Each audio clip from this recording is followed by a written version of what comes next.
After surviving a heart attack, many patients are given specific medications in an attempt to prevent another one.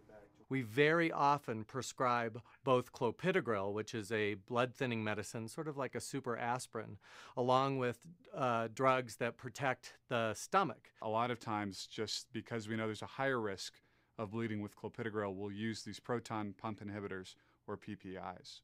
While the benefits of clopidogrel are well recognized, recent studies have raised questions about how PPIs interact with it. There was a suggestion from these platelet studies that the clopidogrel didn't work as well in these patients that were also taking the proton pump inhibitors.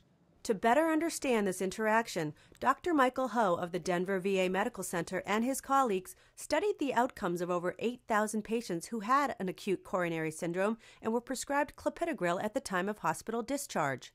We found that in patients who were taking clopidogrel and a proton pump inhibitor medication, compared to those who were only taking clopidogrel alone, had about a 25% increased risk of having another heart attack or dying following the hospitalization. According to the study, which appears this week in JAMA, the Journal of the American Medical Association, nearly 2/3 of the patients observed were taking clopidogrel and a PPI medicine together, which now might not be considered the best course of treatment.